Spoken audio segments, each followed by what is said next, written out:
तो last class में हम लोगों ने CRUD ऑपरेशन किया था। CRUD ऑपरेशन के आगे किया था ना हमने क्रिएट यूज़र लॉगिन का किया था, फॉरगेट पासवर्ड किया था, और dashboard, user dashboard session use किया था हम लोगों ने लास्ट क्लास में। इस क्लास में हम थोड़ा सा उसके आगे एडवांस कर रहे हैं। जो मैं आपको बता रहा हूँ ना, बेसिकली ये सारे जो टेक्निक्स हैं वो हम किसी लाइव प्रोजेक्ट्स में यूज़ कर सकते हैं। क्योंकि आप कोई भी प्रोजेक्ट अगर आप डेवलप करते हो तो उसके अंदर लॉगिन तो होगा ही, फॉरगेट पासवर्ड भी होगा, रजिस्ट्रेशन भी होगा। तो these all things are inside the any project. कोई भी अगर आप प्रोजेक्ट बनाते हो तो उसमें यूज़ होगा ही होगा। और मैंने आपको बताया है कि ये चार जो कोड है हमारे पास CRUD, यानी क्रिएट, इंसर्ट, अपडेट, डिलीट और सेलेक्ट, इन चारों कोड से ही मैंने अभी तक आपको बना के दिखाया है। कोई भी कोड अब बनाया है तो हमने उसी कोड से ही उसे बनाया है। तो आज मैं आपको कुछ एडवांस बताता हूँ। जैसे हम लोगों ने टेक्स्ट बॉक्स के थ्रू डेटा को हमने स्टोर कराया था। आज हम इमेजेस को स्टोर करा रहे हैं। सपोज़ कर लो हमारी जो इन्फॉर्मेशन है वो एक टेक्स्ट इमेज फाइल है, या एक वर्ड फाइल है, या PDF फाइल है, कुछ भी हो सकती है। वो भी अगर मैं चाहूँ सर्वर पे स्टोर करना, सर्वर पे डेटा को डालना, तो वो कैसे स्टोर होगी। तो क्या होता है कि दो तरह से हम डेटा को स्टोर करा सकते हैं सर्वर पे। जैसे हम टेबल क्रिएट करते हैं, एसक्यूएल सर्वर हमने ओपन किया, डेटाबेस मेरा एसक्यूएल सर्वर है, और इस एसक्यूएल सर्वर में मैं चाहता हूँ कि मेरा जो फील्ड है, लाइक मेरे जो टेबल की इन्फॉर्मेशन है उसके साथ साथ मैं चाहता हूँ कि मेरी टेबल के अंदर में डेटाबेस भी स्टोर हो जाए, लाइक इमेजेस भी स्टोर हो जाए। तो इमेजेस के लिए मुझे क्या बनाना होगा, इमेजेस के लिए मुझे क्या बनाना होगा,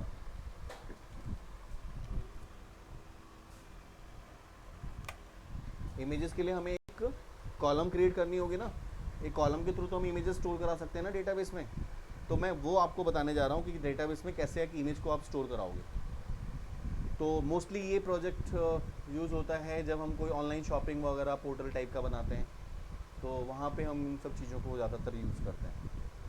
तो सेम डेटाबेस में जो मैंने बनाया हुआ है ऑलरेडी, और दैट वाज, डेटाबेस का नाम क्या था हमारा, मन्नत कार्ट के नाम से, राइट।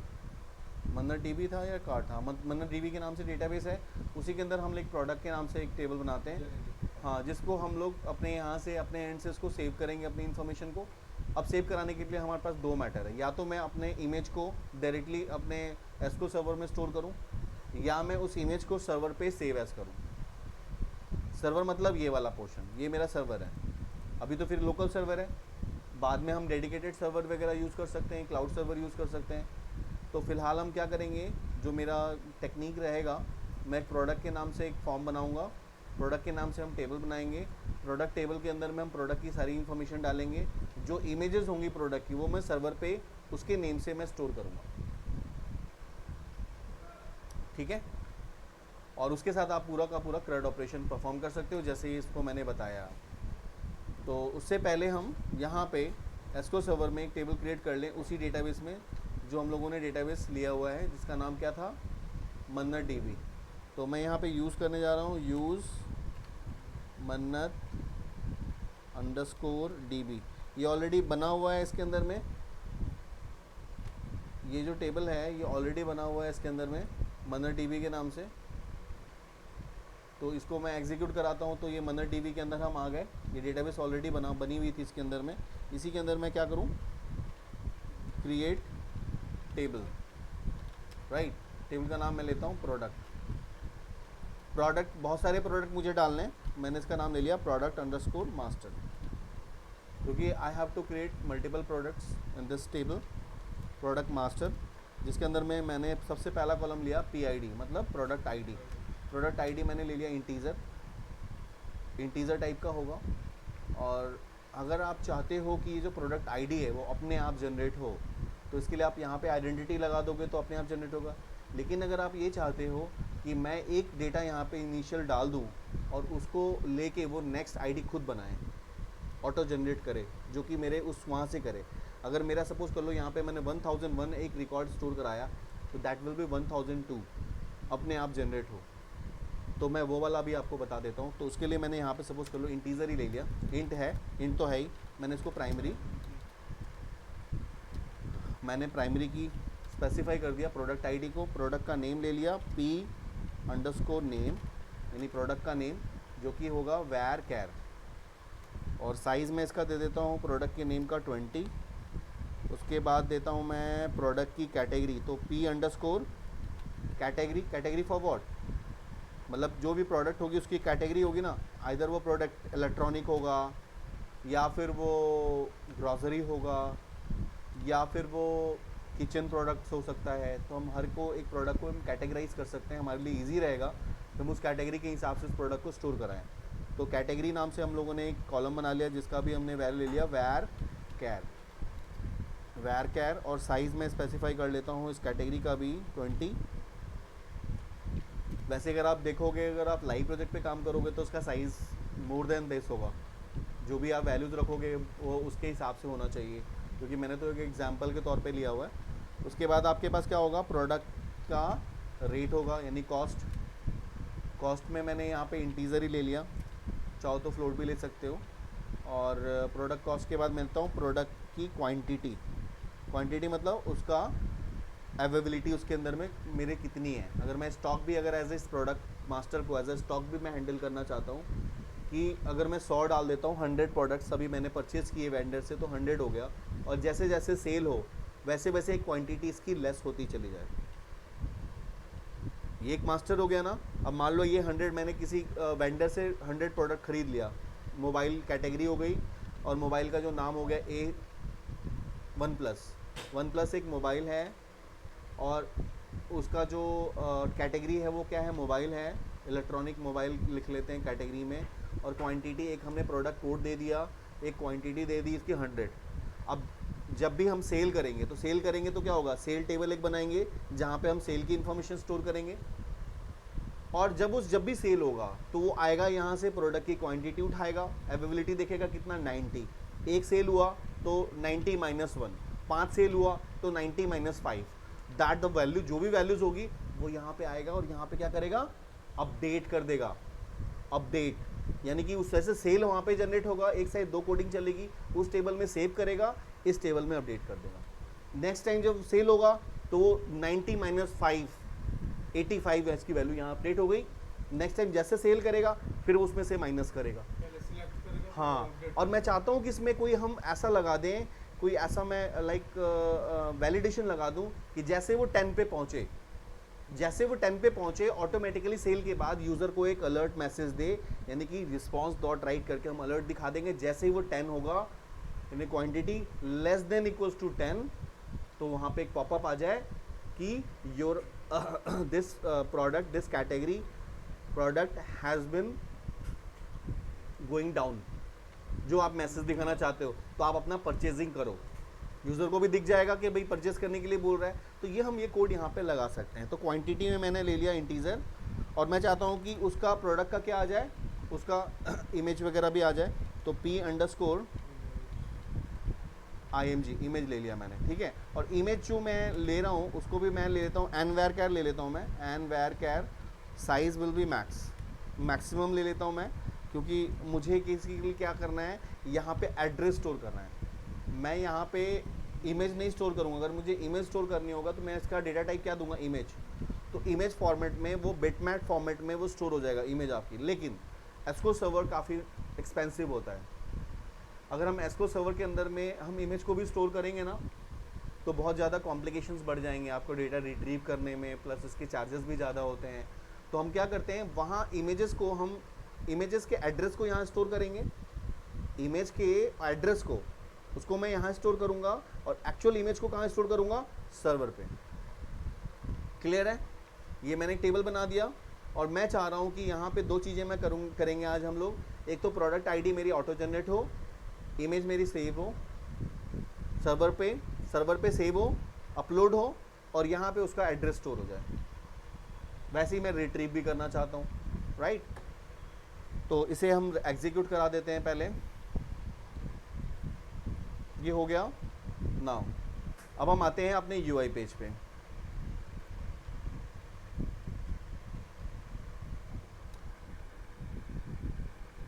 ये वाला मेरा पेज था यूज़र रजिस्ट्रेशन का।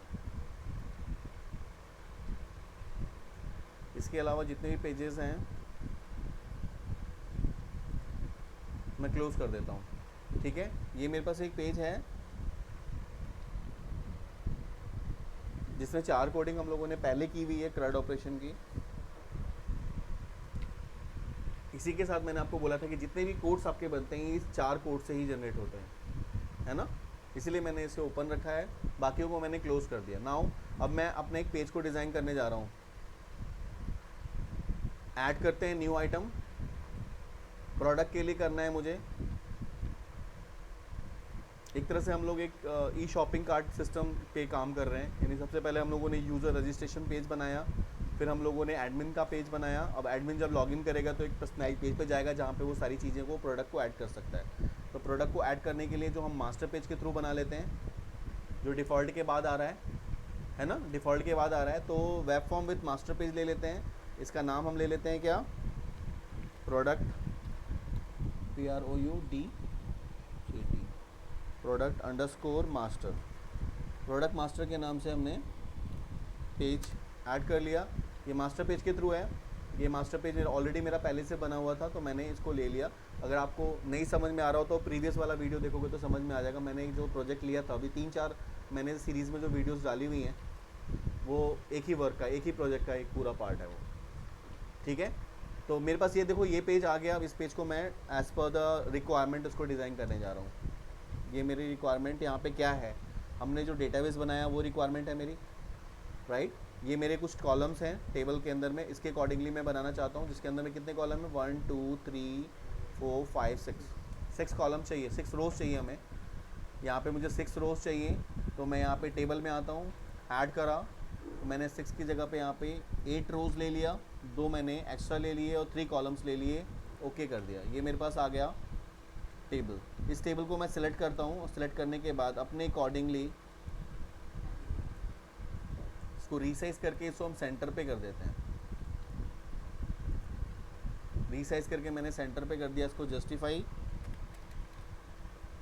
और फर्स्ट वाले कॉलम को, फर्स्ट वाले रो को मैंने सेलेक्ट किया, राइट क्लिक किया, मॉडिफाई किया, मर्ज कर दिया। मर्ज करने के बाद इसे भी मैंने सेंटर में किया, और सेंटर करने के बाद मैंने यहाँ पे जो मेरा फॉर्म होगा उसका नेम मैंने यहाँ पे डिस्प्ले करा दिया। इसको मैंने सेलेक्ट किया, इसे बोल्ड किया, और इसका साइज़ मैंने कुछ इंक्रीज़ कर दिया लाइक दिस। अब फर्स्ट वाला कॉलम था मेरा, क्या नाम है उसका, बाकी सबका अलाइनमेंट मैं सेंटर नहीं रखना चाहता हूँ।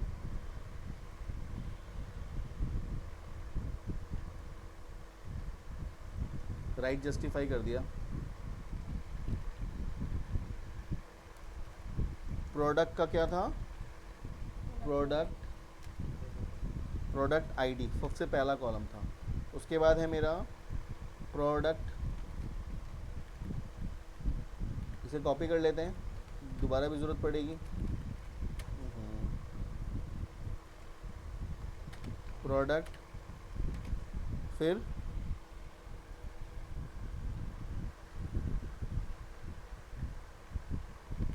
नेम, NA,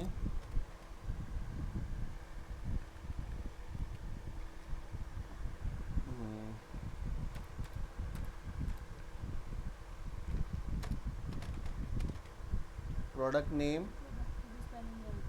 किसकी,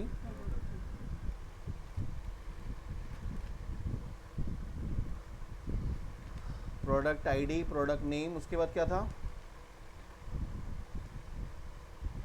product ID, product name, product category, category के बाद क्या है, प्रोडक्ट के रेट, रेट के बाद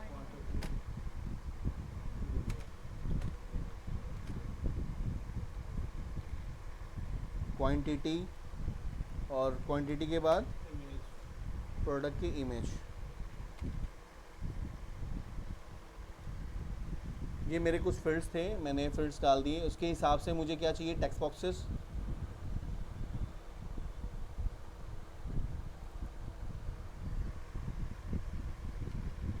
टेक्स्ट बॉक्स मुझे प्रोडक्ट आईडी में चाहिए, नेम में भी चाहिए, कैटेगरी में मुझे क्या चाहिए, ड्रॉप डाउन लिस्ट।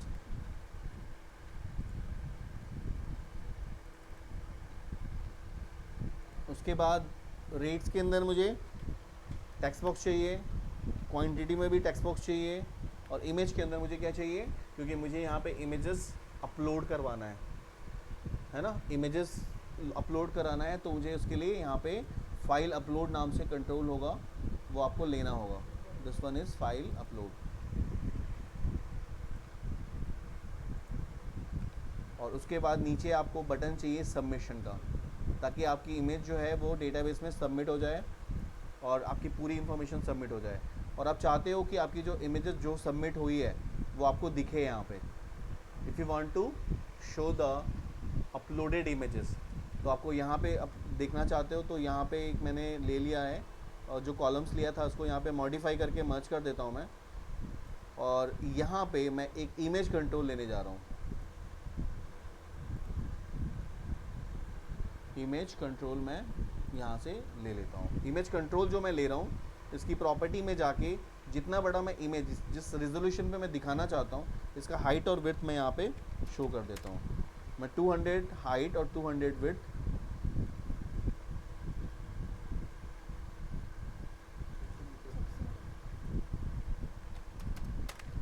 ये मैंने यहाँ पे कर दिया।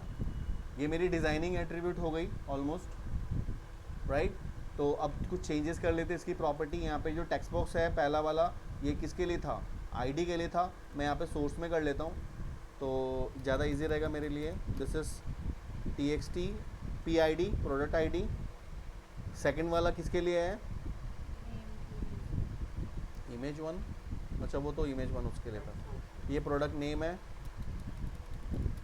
txt p name,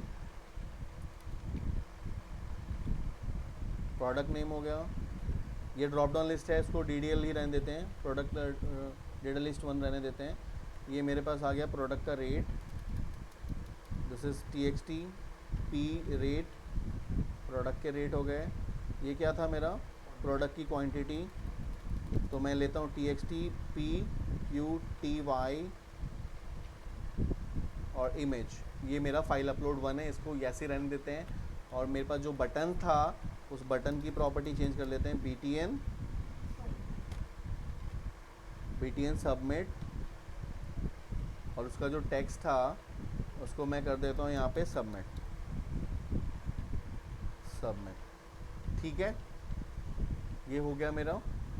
finally design पे आते हैं, यानी इसके थ्रू मैं सबमिट कराऊंगा। इसका नाम इमेज है, इसका नाम फाइल अपलोड 1 है, इसका नाम ड्रॉप डाउन लिस्ट 1 है। ठीक है, मुझे क्या करना है, जैसे मैं इस पर क्लिक करूँ, मैं चाहता हूँ क्या कि मेरी जो इन्फॉर्मेशन है वो डेटाबेस में स्टोर हो जाए, और मेरी जो ये फाइल है जो मैंने यहाँ पे इस फाइल अपलोड के थ्रू मैंने जो फाइल यहाँ पे जो एक ब्राउज़ किया है वो मेरे इस सर्वर पे एक फ़ोल्डर में यहाँ पे स्टोर हो जाए। तो मुझे यहाँ पे फ़ोल्डर बनाना पड़ेगा सर्वर पे, मैप पाथ पे। तो यहाँ पे मैं राइट क्लिक करता हूँ, सबसे ऊपर जहाँ नाम लिखा हुआ है आपके एप्लीकेशन का, वहाँ पे आप राइट क्लिक करो और यहाँ पे एक ऐड करो फोल्डर। इस फोल्डर का नाम है प्रोडक्ट, PROD_IMG, प्रोडक्ट इमेज के नाम से मैंने लिखा, और इसको मैं यहाँ से कॉपी कर लेता हूँ क्योंकि मुझे वहाँ पे ज़रूरत पड़ेगी इसकी। अब मैं सबमिट पे कैसे क्लिक करूँगा, मैं सबसे पहले मेरा टारगेट क्या है कि जो मैं इमेज यहाँ से ब्राउज़ कर रहा हूँ, हाँ पहले तो मैं इस कैटेगरी में कुछ कैटेगरीज डाल लेता हूँ, इसमें कैटेगरी डाल लेता हूँ ताकि यूज़र को कन्वीनियंट हो डेटा को एंट्री करने में। तो यहाँ पे आइटम के कलेक्शन पे जाओगे और एक दो आइटम्स ऐड कर लो, जैसे कि पहला आइटम मैंने लेता है इलेक्ट्रॉनिक,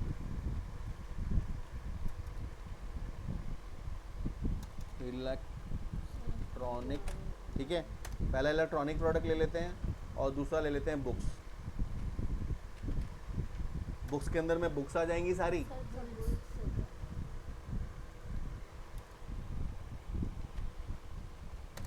दो कैटेगरीज हमने ऐड कर ली। तीसरा कर लेते हैं सेलेक्ट कैटेगरी, है ना, सेलेक्ट कैटेगरी, ठीक है। और जो कैटेगरी वाला है मैं चाहता हूँ बिल्कुल फर्स्ट में यहाँ पे आए, तो मैं इसको यहाँ से मूव अप कर देता हूँ, सबसे ऊपर आ गया, ओके कर देते हैं। तो ये सेलेक्ट कैटेगरी फर्स्ट आ गया। उसके बाद 2 कैटेगरीज आएंगी, मैं 2 कैटेगरीज के अकॉर्डिंगली डेटा को सेव कराता हूँ, एक इलेक्ट्रॉनिक प्रोडक्ट, एक book. Now the thing is कि मुझे अब क्या कराना है, फाइनली एवरीथिंग इज़ ओके, ठीक है। मैं इस फॉर्म पे मुझे सबमिट वो कराना होगा, कोडिंग करनी पड़ेगी, किसके लिए, कनेक्शन की कोडिंग करनी पड़ेगी। तो कनेक्शन की कोडिंग ऑलरेडी मैंने लिखी हुई है, तो उससे पहले मैं अपने यूज़र रजिस्ट्रेशन पेज पे जाता हूँ और यहाँ पे व्यू कोड में जाओ, जो आपने पहले कोडिंग लिखी हुई है कनेक्शन की कोडिंग मैंने यहाँ से कॉपी कर ली और एज इट इज़ मैं अपने फॉर्म पे आ गया। नाउ अब यहाँ पे राइट क्लिक करके व्यू सोर्स में आप जा सकते हो और जाके आपके कनेक्शन की कोडिंग लिख सकते हो। लेकिन उससे अच्छा है कि आप क्या करो, बटन जो आपने लिया हुआ है सबमिट के लिए, इस सबमिट पे डबल क्लिक करो। सबमिट पे जैसे डबल क्लिक करोगे सबमिट का मेथड आ जाएगा और उससे उस क्लास में जाके जो आपने कनेक्शन की कोडिंग है वो आपने पेस्ट कर दिया। आपने डेटाबेस कनेक्शन वो अपने बनाया हुआ है, कुछ नेम स्पेस की रिक्वायरमेंट है मुझे, मैं यहाँ पे क्लिक करता हूँ, जो मेरी रिक्वायरमेंट है मैं उसके अकॉर्डिंगली इसको यहाँ से शो पोटेंशियल में जाते हैं और उसको कॉल कर लेते हैं। इसको क्लाइंट की ज़रूरत है और यहाँ पे कॉन्फ़िगरेशन की ज़रूरत है, 2 चीज़ें आ गई। अब मुझे यहाँ पे सबमिट कराना है। सबमिट की कोडिंग मैंने आपको बताई हुई है, वहाँ से कॉपी पेस्ट कर सकते हो आप सबमिट के लिए। लेकिन सबमिट कराने से पहले आपको क्या करना है, सबमिट कराने से पहले आपको फाइल को अपलोड करना है, कहाँ पे, उस लोकेशन पे जो आपने फोल्डर बनाया है। Submit is a different thing, submit तो आपको कराना ही कराना है, लेकिन उससे पहले आपको फाइल को भी अपलोड करना है, फाइल को भी तो देखना है। तो सबमिट की कोडिंग आपने कहा कि सर आपने तो ये लिखवाई हुई है, ये कोडिंग करनी है, ये वाली जो कोडिंग हमने सबमिट की थी पहले यूज़र वाले में, मैं चलो इसको कॉपी कर लेते हैं, ठीक है। इसी को कोडिंग को मैं चेंज करके मैं आगे करूँगा। ये सबमिट की कोडिंग हो गई, ये सबमिट की कोडिंग ही आपको यहाँ पे करनी है। लेकिन सबमिट के साथ साथ आपको क्या करना है, आपको इमेजेस को भी सेव एज करना है सर्वर पे। तो इमेज को सेव एज करने के लिए पहले मैं आपको कोड बता रहा हूँ, फिर मैं सबमिट करेंगे, ठीक है। इमेज को कैसे सेव एज करेंगे, इमेज को सेव एज करने के लिए सबसे पहले तो मुझे एक जिसके थ्रू मैं इमेज को ब्राउज़ कर रहा हूँ, ब्राउज़ करूँगा, उसी के थ्रू मुझे सबमिट कराना पड़ेगा। तो सबसे पहले आप उसको देखो कि वो ब्राउज़ कैसे होगा। जब तक आप उसको नहीं देखोगे, क्योंकि ये इसका एक अपना एक फंक्शनलिटी होती है, जब आप रन टाइम पे इस पर ब्राउज़ पे क्लिक करोगे ना, तो आपके पास तो एक ओपन डायलॉग बॉक्स आ जाएगा जिसमें आप किसी भी फाइल को ब्राउज़ कर सकते हो। Either it can be word, PDF, images, EXE, कुछ भी, एनीथिंग यू वांट आप कर सकते हो। कोई भी किसी तरह की फ़ाइल को आप ब्राउज़ कर सकते हो और वो जो रिटर्न करेगा, क्या करेगा, फुल पाथ रिटर्न करेगा। जो फाइल अपलोड कंट्रोल है ना, ये पूरा पाथ रिटर्न करेगा कि वो फाइल कहाँ पे था और कहाँ आप सेव कर रहे हो, उसका क्या एक्सटेंशन होगा, उसका क्या साइज़ है। जो आप फाइल जो ब्राउज़ करेगा ना, इवन उसका साइज़ भी कैलकुलेट करता है। अगर आप चाहते हो कि इससे ज़्यादा साइज़ मैं ना लूँ, तो इस फाइल अपलोड के अंदर आप कंडीशन लगा सकते हो कि अगर ब्राउजिंग फाइल इससे ज़्यादा कंटेंट होता है तो वो सेव ना करे। So many thing is there. तो मैं इसको पहले कराने के लिए ना, हमने लॉगिन से कोडिंग करी थी ना, तो लॉगिन से मैं दोबारा से लॉगिन से कोडिंग कर रहा हूँ। एक तरह से ये एडमिनिस्ट्रेटर है, मान के चलो यूज़र रजिस्ट्रेशन हमारा एक एडमिनिस्ट्रेटर है, एडमिनिस्ट्रेटर के थ्रू मैं लॉगिन करूँगा। लॉगिन करने के बाद जो मेरा प्रोडक्ट पेज पे हम जाएंगे ना, जो हम मास्टर पेज के थ्रू हमने जो प्रोडक्ट पेज बनाया है, उस पर मैं इस तरह के आपको पहले दिखाना चाहता हूँ कि जो मेरा इमेज वाला जो है उसकी फंक्शनलिटी क्या होगी, जो फाइल अपलोड की फंक्शनलिटी इसमें क्या होगी। तो लास्ट टाइम हम लोगों ने कुछ पासवर्ड भी चेंज किया था अंदर जाके, दैट 111 आई थिंक, है ना। @ चेक कर लेते हैं, यूज़र रजिस्ट्रेशन, यूज़र लॉगिन, क्या नाम था उसका टेबल का, select star from user, user registration के नाम से था। मैं चेक कर लेता हूँ, उसमें एक रो था, हाँ, this is 123 a@gmail.com, a@gmail.com and 123 the password. तो मैं यहाँ से लॉगिन करते हैं, जो हमने पहले मैकेनिज़्म ये किया हुआ है।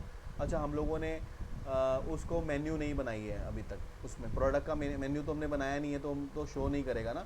तो मुझे मास्टर पेज में मैंने सिर्फ फॉर्म तो बनाया है, बट फॉर्म की इमेजेस नहीं बनाई है। तो मुझे यहाँ पे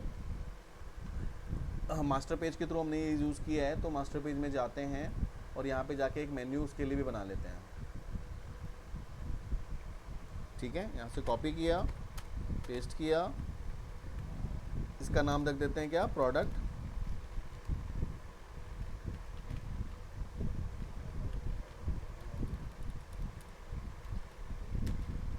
product underscore master, control save कर दिया। ये मैंने मास्टर पेज के थ्रू जो 3 पेजेस हमारे बने हुए थे ना, एक डिफ़ॉल्ट, एक अबाउट, एक कॉन्टैक्ट, इन तीनों पेजेस में एक और चौथा पेज हमने ऐड कर दिया। चीज़ वही है, ठीक है। फिर से मैं इसे एग्जीक्यूट कराता हूँ। अगर आप चाहते हो कि इंडिपेंडेंट फॉर्म पे करना, तो आप खुद भी इंडिपेंडेंट फॉर्म पे भी कर सकते हो। जो मैकेनिज्म मैं आपको अभी बता रहा हूँ वो यूज़ करना है। अगर आपने उसी प्रोजेक्ट पे काम किया हुआ है तो आप इस चीज़ को ऐड कर सकते हो। ये ज़रूरी नहीं है कि जो मैं आपको बता रहा हूँ वैसे ही आप लेके चलें, आप अपने हिसाब से भी कर सकते हो। मैटर इज़ कि आपने जो बनाना है, जो हमारा टारगेट है आज का, वो अचीव होना चाहिए, चाहे वो सिंगल फॉर्म पे हो या इसके तरफ हो। तो यहाँ से मैं लॉगिन करता हूँ, तो मैंने एक मास्टर पेज पे वो मेन्यू ऐड कर दिया था प्रोडक्ट का, तो ये सीधा मूव कर जाएगा प्रोडक्ट पे। ये देखो आ गया। इस प्रोडक्ट के अंदर में जैसे मैं यहाँ पे प्रोडक्ट पे क्लिक करता हूँ तो प्रोडक्ट का पेज भी ओपन हो गया, है ना। मास्टर पेज के थ्रू प्रोडक्ट ऐड हो गया। अब जैसे देखो यहाँ पे ये तो चीज़ें देखो आ गई, 2 चीज़ें आ गई जैसे मैंने बनाई थी। और यहाँ पे जैसे मैं क्लिक कर रहा हूँ तो ये ब्राउज़ का एक डायलॉग बॉक्स ओपन कर रहा है। यहाँ पे मैं किसी भी फाइल को अगर सेलेक्ट करता हूँ, ये एक इमेज फाइल है, इसको मैं सेलेक्ट करता हूँ तो ये देखो नीचे में इसका पूरा एड्रेस आ रहा है। यहाँ पे क्या आ रहा है, उसका नाम आ रहा है alchemy1.png is the name of image. इसके पीछे पूरा साइज़ आ रहा है, इवन इसका पूरा कैलकुलेशन आ रहा है इसके अंदर में। अगर मैं चाहता हूँ इसका साइज़, इसका हाइट, इसका विड्थ कैलकुलेट करना, तो मैं यहाँ पे मेज़र कर सकता हूँ। कहीं बहुत सारे अपने गवर्नमेंट वाले पोर्टल पे देखा होगा, जब आप कोई इमेजेस वगैरह ब्राउज़ करते हो, अपलोड करते हो, तो कहता है कि the site should be like this. तो साइज़ वो जो होता है वो यहाँ पे मेज़रमेंट होता है। जैसे ही सबमिट होगा ना, जैसे ही सबमिट पे क्लिक करेगा वो इमेज का साइज़ का विड्थ का चेक करेगा। अगर इसकी कैपेसिटी उससे ज़्यादा है तो यूज़र को अलर्ट दे देगा कि भाई इस साइज़ में मैं एक्सेप्ट नहीं कर सकता। या मैं इमेजेस जो फाइल है उसका फॉर्मेट है, जैसे आप चाहते हो सिर्फ PDF फाइल ही अपलोड हो तो PDF ही अपलोड होगी, आप चाहते हो PNG फाइल ही हो तो PNG ही होगी, जिसका आप वैलिडेशन लगा सकते हो कोड के थ्रू। वो हम बाद में करेंगे, पहले तो मैं फर्स्ट लेवल का वर्क करना चाहता हूँ। तो सबमिट पे जैसे मैं क्लिक करूँ, मैं चाहता हूँ मेरी इंफॉर्मेशन डेटाबेस में सेव हो जाए एक, और जो डेटाबेस में है वो एक वैल्यूज़ वहाँ से रिट्रीव हो, उसमें एक ऐड हो और वो फिर अगेन डेटाबेस में सेव हो जाए। मतलब मुझे डेटाबेस में एक रो चाहिए, पहले तो एक रो तो चाहिए ना पहले, ठीक है। तो एक रो मैं डेटाबेस में पहले यहाँ से स्टॉप कर लेता हूँ मैं, और डेटाबेस में एक रो स्टोर करेंगे। और फॉर्म पे हम क्या करेंगे, जैसे मैं सबमिट कराऊंगा तो मुझे ब्राउज में सेव एज करना है। यानी जैसे ही यूज़र इस पर क्लिक करेगा, यूज़र प्रोडक्ट वाले पे क्लिक करता है, यहाँ पे सबमिट पे क्लिक करता है, तो जो मैंने फाइल अपलोड के थ्रू सेलेक्ट किया है उसको मैं पहले सेव एज करता हूँ। तो उसके लिए मैं एक स्ट्रिंग, एक ऑब्जेक्ट बना लेता हूँ पाथ के नाम से। पाथ के नाम से मैंने एक ऑब्जेक्ट बनाया, जिस पाथ के अंदर में जो मेरा पाथ होगा, जो डेटाबेस का पाथ होगा, किसका, इस लोकेशन का पाथ होगा, ये क्या होगा, इसका नाम क्या है, प्रोडक्ट इमेज। प्रोडक्ट की इमेज के नाम से फोल्डर है। इसको मैं कैसे आइडेंटिफाई करूँगा, क्योंकि अभी तो मेरे क्लाइंट लोकल सर्वर पे है, लोकल सर्वर पे तो मेरे पास एड्रेस है पूरा। अगर मैं इस लोकेशन को आइडेंटिफाई करना चाहूँ, इस पर राइट क्लिक करूँगा और यहाँ पे ओपन विथ ब्राउज़र करता हूँ, तो देखो ये मेरा पूरा एड्रेस है। दिस इज़ कि ई ड्राइव के अंदर में ये एक फोल्डर है, उसके अंदर ये फोल्डर है, उसके अंदर ये इमेज है। लेकिन ये ऐसा तो नहीं होगा ना, ये ऐसा नहीं होगा ना, क्योंकि सर्वर पे मैं इसको डालूंगा तो सर्वर पे तो लोकेशन तो अलग ही रहेगी। वो how you can verify this, अगर आप स्टिल कोई लोकेशन आप डाल के दोगे तो वहाँ एरर आ जाएगा। तो उस पाथ को मेजरमेंट करने के लिए हम लोग यहाँ पे क्या करते हैं, टिल्ड लगा देते हैं, क्योंकि इससे पहले क्या होगा, वेबसाइट का URL होगा, जो मतलब ये लास्ट में जो स्लैश आया था और alchemy1.png आया था, उससे पहले क्या होगा, URL होगा, एड्रेस ऑफ द वेबसाइट। उस एड्रेस ऑफ द वेबसाइट के अंदर कोई अगर कोई फोल्डर है, उसका नाम होगा, उसके बाद ये इमेज होगी, यही तो होगा। वही चीज़ मैं आपको यहाँ पे बताने जा रहा हूँ। तो उससे पहले जो XYZ होगा उसको हम लोग कहते हैं टिल्ड के नाम से आइडेंटिफाई करते हैं। टिल्ड, ये टिल्ड जो है एक ऑपरेटर है जो कि आपके ऑब्जेक्ट को आइडेंटिफाई कराता है इसके आगे के ऑब्जेक्ट को। तो मैंने टिल्ड दे दिया, डायरेक्टरी का साइन दी, ये डायरेक्टरी है, और उस फोल्डर का नाम जिस डायरेक्टरी में है। तो ये टिल्ड क्या करेगा, इससे आगे जो भी रहेगा www.xyz उसको आइडेंटिफाई करेगा। ये टिल्ड उस डायरेक्टरी के अंदर, उस वेबसाइट के अंदर में जो फोल्डर का नाम है वो क्या है, उसका नाम है PROD product_img। ठीक है, ये मेरा है। अब इसके बाद क्या रहेगा, ये तो मेरा स्पेसिफिक है, स्टैटिक है, लेकिन इसके बाद जो ऑब्जेक्ट आएगा वो डिपेंड करता है किस पे, फाइल अपलोड 1 पे। इसके बाद जो आएगा वो फाइल अपलोड 1 पे डिपेंड करता है ना, कि उसका नाम क्या होगा, क्योंकि आपने अभी देखा था उसका नाम आ रहा था, तो वो उस पर डिपेंड करता है। तो उसको हम कैसे आइडेंटिफाई करेंगे, तो उसके लिए हम यहाँ क्या करेंगे, एक प्लस का ऑपरेटर का साइन लगाएंगे और हम लिखेंगे file upload 1 dot file name, जो वो पिक करे। क्लियर है? यानी कि उससे पहले तो ये पार्ट तो मेरा स्टैटिक है, क्योंकि मुझे पता है कि मैंने फोल्डर का नाम ये रखा है और मुझे पता नहीं है कि इसके आगे क्या था, तो मैंने इसके आगे टिल्ड लगा दिया, तो ये वाला फोल्डर तक तो वो पहुंच जाएगा। अब इस फोल्डर के अंदर उस फाइल को सेव करना है जो फाइल मैं फाइल अपलोड के थ्रू ब्राउज करूंगा। तो देखो अभी मैंने ब्राउज करके आपको दिखाया था, उसमें क्या लिखा हुआ था, alchemy1.png एड्रेस आ रहा था, यानी कि फाइल मैंने क्या लिखा है यहाँ पे, file upload 1 dot file name, यानी कि उसका जो फाइल नेम होगा वो मैं उसको उठा लेता हूँ। ये पूरा स्ट्रिंग क्या बन गया, tilde slash product underscore image slash और alchemy1.png, ये बन गया ना, पूरा स्ट्रिंग बन गया ना एक पूरा। यानी कि अगर मैं जिस पाथ को अगर मैं लिखूंगा, ये पूरा ये रिटर्न करेगा यहाँ से यहाँ तक, प्लस alchemy1.png। एक साथ अगर दोनों को कॉन्कैटिनेट कर दो, क्योंकि प्लस का साइन है, कॉन्कैटिनेशन ऑपरेटर, दोनों को कॉन्कैटिनेट कर दोगे, जोड़ दोगे, तो ये पूरा स्ट्रिंग आ गया। That is the address of my database. मैं इस वाले एड्रेस को कहाँ स्टोर कर सकता हूँ, ये वाले कॉलम में जो मैंने एड्रेस के लिए रखा है। क्लियर है? अब यहाँ तो मैं कर दूंगा उसको, अब मुझे सेव एज कराना है। कहाँ पे सेव एज कराना है, यहाँ पे सेव एज कराना है। ये मेरा जो इमेज जिसको भी मैंने ब्राउज किया है वो ऑलरेडी सेव्ड है, कहाँ पे, मेरे लैपटॉप में। अब मैं उसको सेव एज करा रहा हूँ, कहाँ पे, इस फोल्डर में। क्लियर है ना? यानी यूज़र क्या करेगा, रन टाइम पे अपने लैपटॉप से ब्राउज करेगा और सर्वर पे अपलोड करेगा। ये मेरा सर्वर का लोकेशन है एक तरह से। तो अब मैं सेकंड लाइन लिखने जा रहा हूँ, अब मैं सेव एज कराने जा रहा हूँ, किस पे, उस पे, सर्वर पे। सेव एज किसके थ्रू कराऊंगा, तो फाइल अपलोड के थ्रू ही कराना पड़ेगा मुझे। तो लिखना होगा आपको file upload 1 dot save as. File upload 1 जो है वो क्या करेगा, सेव एज कहाँ करेगा, सर्वर पे करेगा। तो लिखेंगे server dot map path, server का जो है मैप पाथ, उसका जो एड्रेस था, जो कहाँ ऊपर आपने दिया है पाथ में, मैप का जो पाथ था वो एड्रेस है पाथ का, यानी कि जो ये पाथ एड्रेस है वो मैंने किस में डाल दिया, सर्वर के मैप पाथ में। सर्वर का मैप पाथ कौन सा, ये वाला, ये मैप पाथ है। मैप पाथ का एड्रेस क्या है, ये, यानी क्या मैप पाथ का एड्रेस क्या है, ये, और प्लस इमेज जो मैं ब्राउज करूंगा, ये दोनों कॉन्कैटिनेट होकर स्ट्रिंग बन जाएगा ना। ये स्ट्रिंग कहाँ आ जाएगा, पाथ के अंदर में। और मैंने फाइल अपलोड 1 के थ्रू क्या किया, सेव एज कराया, कहाँ पे, सर्वर के मैप पाथ। मैप पाथ का एड्रेस क्या है, ये। क्लियर है? सिर्फ ये 2 लाइन है आपकी जिसको आपको समझना है। ऊपर वाला जो है आपने एक स्टैटिक बना दिया पाथ, नीचे वाले के थ्रू आपने क्या किया, उस स्टैटिक पाथ में डेटा को सेव एज कर दिया।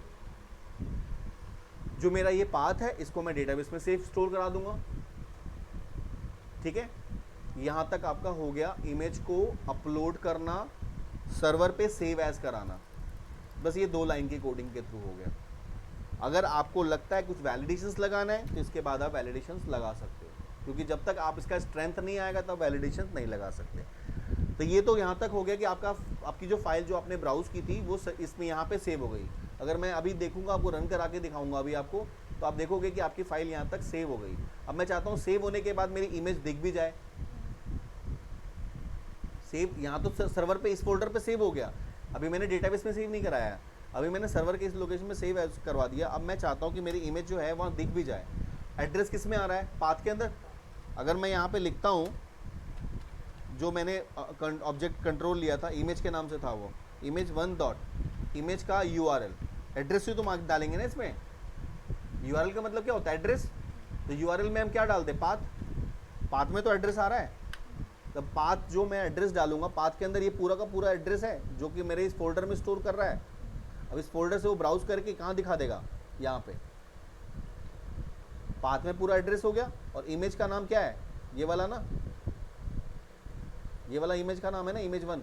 इस image1 में जो मैं ब्राउज करूंगा, सेव इस पर क्लिक करने के बाद मैं चाहता हूँ ये शो हो जाए यहाँ पे। तो उसके लिए मैंने क्या कर दिया, मैंने उसको सीधा लिख दिया image1 डॉट इमेज का URL, यानी इमेज का address is equal to path. Path में एड्रेस जा रहा है पूरा, पाथ में एड्रेस जा रहा है ना पूरा, तो ये पूरा एड्रेस आपका पाथ वाला कहाँ शो कर देगा, इमेज के अंदर में। लेकिन ये आप सेम टाइम पे करा रहे हो, सेम टाइम पे आपने ब्राउज किया, सेव एज कराया, सेम टाइम पे डिस्प्ले करा रहे हो, नहीं करोगे। उसके लिए आपको क्या करना होगा, रिफ्रेश करनी होगी, पेज को रीलोड करना होगा, यानी पेज का लोड इवेंट को दोबारा कॉल करना होगा।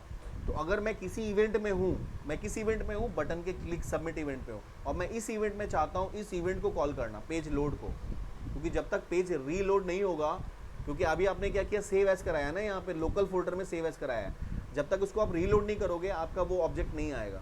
तो रीलोड कैसे करेंगे, एक इवेंट में रह के दूसरे इवेंट को हम कैसे कॉल कर सकते हैं, एक इवेंट में रह के अगर हम मुझे दूसरे इवेंट को कॉल करना है तो मैं उसको क्या करूंगा, उस मेथड का नाम लिखूंगा। मेथड का नाम क्या है, पेज लोड, ऊपर वाला यहाँ पे लिखेंगे page underscore load, page load, और उसके बाद उसके अंदर जो दो ऑब्जेक्ट जो बने हुए हैं ना, सिर्फ उसका नाम देना है। दो ऑब्जेक्ट कौन सा है, एक है सेंडर और दूसरा है ई, दैट्स इट। ये एक मैकेनिज्म है जिसके थ्रू आप कहीं पे भी रह के किसी भी दूसरी प्रॉपर्टी को कॉल कर सकते हो। एक मेथड में रह के आप दूसरे मेथड की प्रॉपर्टी को आप कॉल कर सकते हो। यानी कि मैं यहाँ पे रह के बटन के सबमिट के क्लिक पे मैंने पेज के लोड के इवेंट को कॉल कर दिया।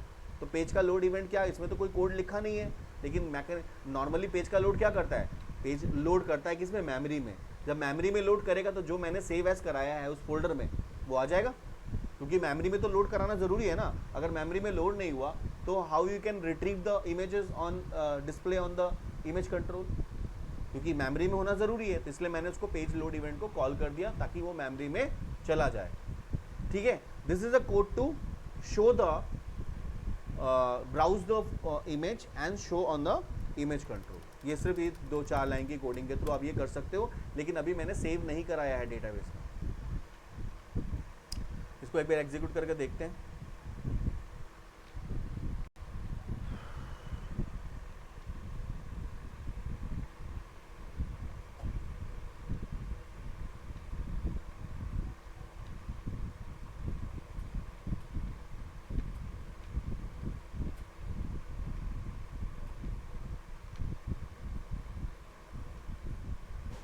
तो यहाँ पे देखो क्या है, सबसे पहले मैं लॉगिन करता हूँ, e@123 इज़ अ पासवर्ड मेरा था, लॉगिन कर लिया मैंने। और मैं इसमें आ गया, सेशन मैंने यूज़ किया हुआ था लास्ट क्लास के थ्रू।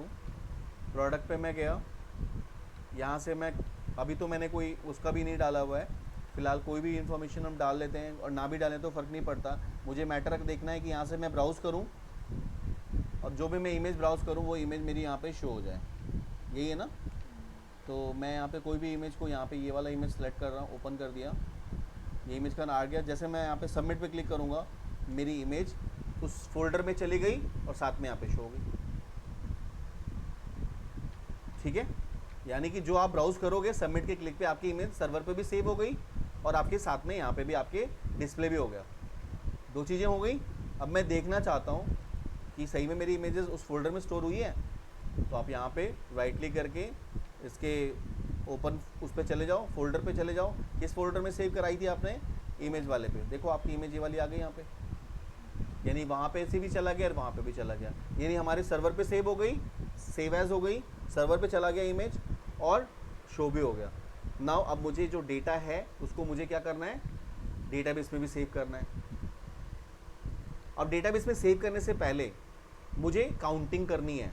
मैं चाहता हूँ मेरा प्रोडक्ट आईडी ऑटो जनरेट हो, जो मैंने आपको बताया था, मेरी प्रोडक्ट आईडी अपने हिसाब से जनरेट हो। मुझे उसके लिए एक रॉ डेटा डालना होगा डेटाबेस में, उसके अकॉर्डिंगली वो जनरेट होता चला जाए। ठीक है, इसका नाम logo1 के नाम से है, logo1.png ना, this is the name of the image. क्योंकि मेरे को बैकएंड में एक रो स्टोर तो कराना ही पड़ेगा ना, मैं इसको यहाँ से क्लोज कर देता हूँ। बैकएंड पे आते हैं, बैकएंड में एक रो इंसर्ट करा देते हैं, यहाँ पे एक इंसर्ट करा देते हैं रो। तो मैं यहाँ से आता हूँ डिज़ाइन से, डिज़ाइन में जाके कर लेते हैं मन्नर टीवी, टेबल प्रोडक्ट पे राइट क्लिक करा और हम यहाँ पे क्या करें, एडिट टॉप 200 रोज। प्रोडक्ट आईडी फिलहाल मैं एक कोई डाल देता हूँ 1001, मैं चाहता हूँ दूसरी वैल्यू 1002 हो। ठीक है, इसलिए मैंने डाल दिया 1001। प्रोडक्ट का नेम डाल दिया मैंने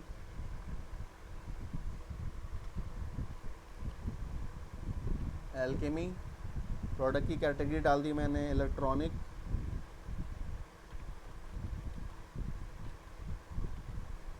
क्योंकि कैटेगरी तो वहाँ सेलेक्ट करेगा, यहाँ से मैंने वही सेम कैटेगरी डाल दी। इसका रेट मैंने डाल दिया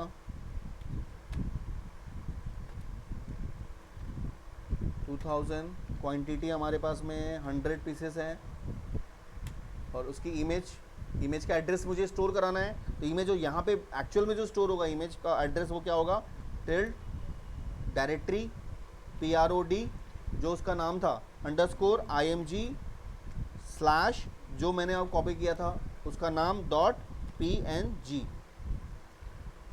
ठीक है, यही तो स्टोर होगा ना। तो मैंने एज इट इज़ अभी टाइप कर दिया, क्योंकि मेरे को एक रो तो चाहिए। टैब पे क्लिक करता हूँ, एक रो मेरा स्टोर हो चुका है।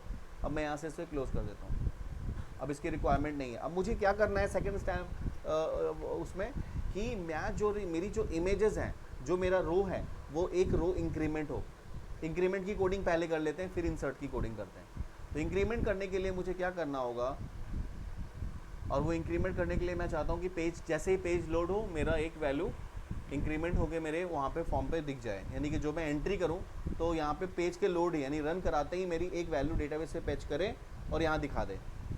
तो आपको एक मेथड यहाँ पे बनाना पड़ेगा अलग से, क्लास के अंदर ही एक मेथड बना लेते हैं और उसका नाम हम लोग कर देते हैं void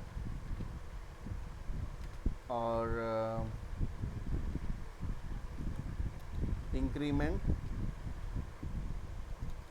INC increment underscore PID। Increment क्या करेगा, प्रोडक्ट आईडी को एक इंक्रीमेंट करेगा। ये जो मेथड मैं बना रहा हूँ ये प्रोडक्ट आईडी की इंक्रीमेंट करेगा। तो प्रोडक्ट आईडी को इंक्रीमेंट कैसे करेगा, सबसे पहले तो प्रोडक्ट आईडी की वैल्यू को आपको सर्च करना है। प्रोडक्ट आईडी की वैल्यू को आप सर्च करोगे फिर आपको इंक्रीमेंट करना है, यानी कि पहले सर्च करना है और उसमें एक ऐड करके आपको डिस्प्ले करा देना है, किसमें, उस टेक्स्ट बॉक्स पे। तो यहाँ पे आपको सर्च की कोडिंग लगेगी, सर्च कराना पड़ेगा डेटा को। तो सर्च मैं यहीं से कॉपी कर रहा हूँ, पहले वाला ही जो हमने यूज़ किया हुआ है। सिलेक्ट की कोडिंग यानी फाइंड की कोडिंग, फाइंड की कोडिंग ये वाली है, मैंने एज इट इज़ कॉपी कर लिया। अब मैं देखो इसमें क्या क्या चेंजेस करूँगा। यहाँ से कॉपी कर ली मैंने फाइंड, चला गया मैं वापस अपने पेज पे और यहाँ पे प्रोडक्ट इंक्रीमेंट में जाके मैंने फाइंड की कोडिंग पेस्ट कर दी, यानी सर्च की कोडिंग मैं कर रहा हूँ। सर्च मुझे करना है, कैसे करना है, मैं चाहता हूँ कि मेरा जो सर्च होना वो हो कि जो मेरा यहाँ पे प्रोडक्ट आईडी है ये मैं सर्च करना चाहता हूँ। प्रोडक्ट आईडी मैं सर्च करना चाहता हूँ, तो कैसे करेंगे।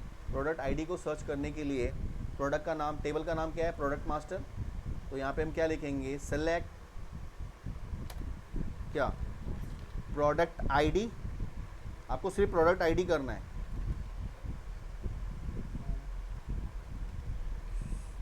प्रोडक्ट आईडी फ्रॉम, टेबल का नाम क्या था, right, product underscore master where.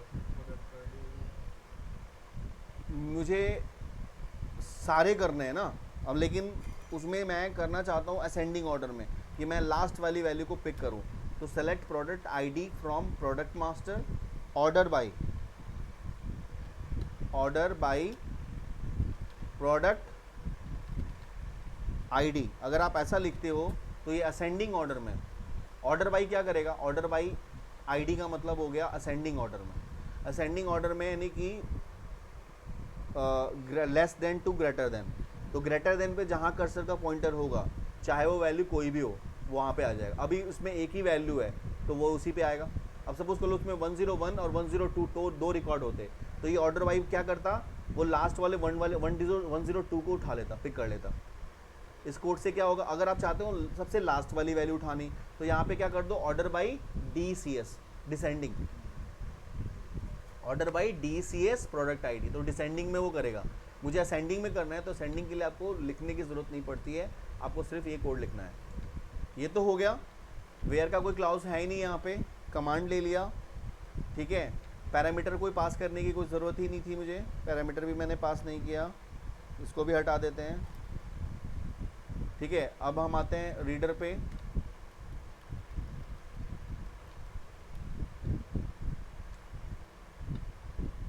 एक मिनट के लिए पॉज कर रहा हूँ, ठीक है।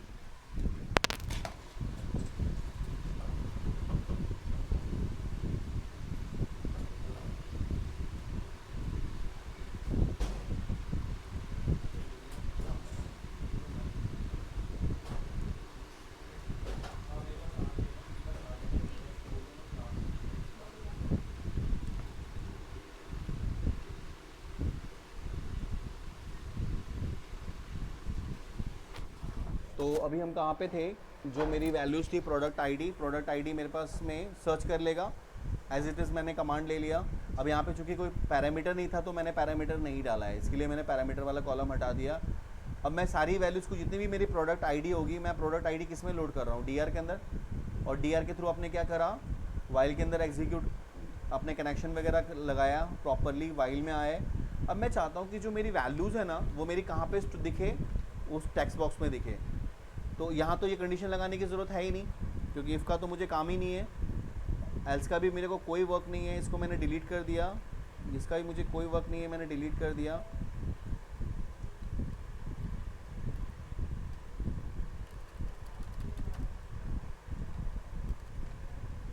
ये मेरी वैल्यूज़ हैं जो यहाँ पे दिखेगी, वो किस में दिखेगी, टीएक्सटी आईडी में। टीएक्सटी पी आईडी था क्या, हाँ, प्रोडक्ट आईडी और टेक्स्ट के अंदर में वहाँ का कौन सा वैल्यू मुझे उठाना है, पी अंडरस्कोर आईडी। तो जो पी अंडरस्कोर आईडी की जो वैल्यूज़ थी वो किस में आ जाएगी, इसमें ना, देखो पी आईडी थी, नहीं अंडरस्कोर नहीं है, ओनली पी आईडी है। तो पी आईडी की जो वैल्यूज़ थी वो कहाँ लोड हो गई, इसमें आ गई। जो भी वैल्यूज़ होगी वो कौन सी वैल्यू आएगी, सबसे लास्ट वाली कौन सी वैल्यू थी, 101 ही है उसके अंदर, है ना, 101 ही आ जाएगी वहाँ पे। अब 101 जो है वो किसके अंदर आ गया, इसके अंदर, किसके अंदर, टीएक्सटी पीआईडी में, यानी कि टेक्स्ट बॉक्स में 101 आ चुका है इसके अकॉर्डिंगली।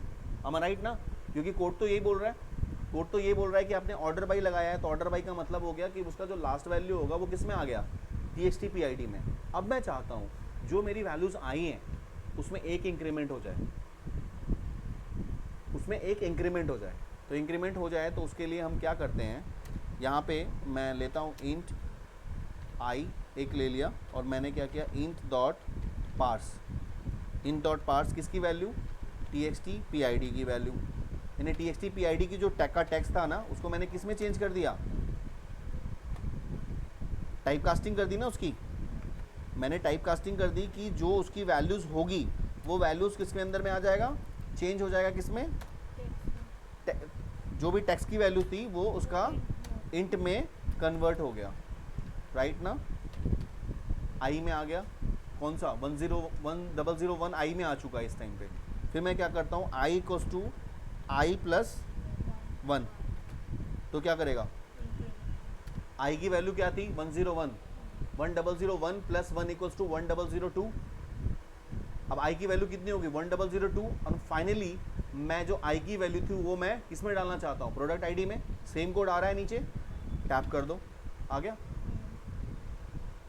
क्लियर है। यानी ये वाला जो कोड है, प्रोडक्ट जो इसका नाम हमने रखा है आईएनसी प्रोडक्ट आईडी, ये मेरा क्या करेगा, हर बार डेटाबेस से उठाएगा जाएगा और हर बार एक नया कोड डाल देगा।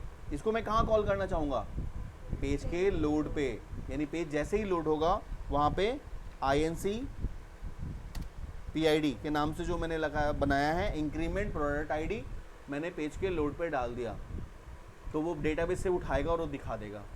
एक बार चेक कर लें, रन कराते हैं, देखते हैं। मैंने एक रिकॉर्ड वहाँ पे डाल रखा है 1001, क्या यहाँ पे 1002 शो करता है या नहीं, मुझे ये चेक करना है, क्योंकि एक रिकॉर्ड तो स्टोर करा ही दिया मैंने। यानी कि अब मुझे सिर्फ सेव कराना है। जैसे मैं सेव कराऊंगा नेक्स्ट वैल्यू 102, अभी 102 आना चाहिए। जब मैं अगर 102 करा दूं तो यहाँ पे 103 आएगा।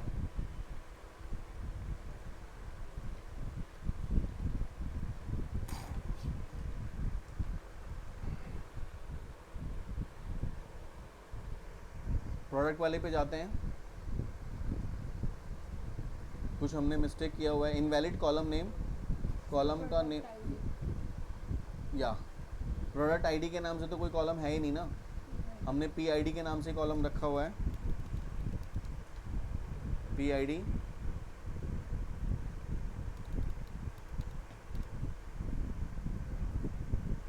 डेटाबेस में हम लोगों ने पी आई डी के नाम से ही रखा हुआ है ना, इसलिए वो एरर तो शो करेगा ही करेगा।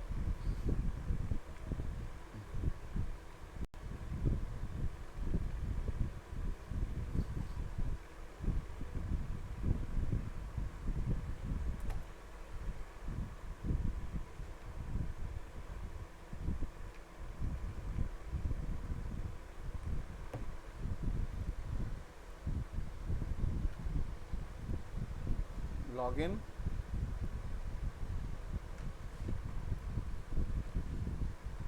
प्रोडक्ट क्या आ गया, 102 आ गया, यानी डेटाबेस से पहले फैच किया और यहाँ पे शो कर दिया। यानी दो मैकेनिज्म मेरे हो गए, एक मैंने फाइल को अपलोड करा के सर्वर पे सेव करा दिया और इंक्रीमेंट करा दिया। मेरा फाइनली क्या रहा, सबमिट। यानी कि जैसे मैं कोई भी इन्फॉर्मेशन यहाँ पे पुट करूँ और सबमिट पे क्लिक करूँ तो मेरी जो इन्फॉर्मेशन है वो डेटाबेस में सेव हो जाए। दैट इज़ वेरी इजी, है ना। अब मैं सबमिट की कोडिंग कर दूंगा इस पर। चलो वही सेम, मैं वहीं से आपका फिर सबमिट की कोडिंग यानी इंसर्ट की कोडिंग फिर मैं कॉपी करने जा रहा हूँ। सेम मैंने कॉपी किया, अपने मेथड पे चला गया, इंसर्ट वाले पे, सबमिट पे डबल क्लिक करी। अब मुझे यहाँ पे पेस्ट कहाँ करना है वो ध्यान रखना है आपको। आप चाहते हो कि जब मेरी इमेज सेव हो जाए सर्वर पे, यानी कि सेव और शो होने से पहले, पहले शो हो जाए फिर सेव हो, अच्छा नहीं है ना। तो आपको देखना है कि कौन सा कोड कहाँ पे लगाना है।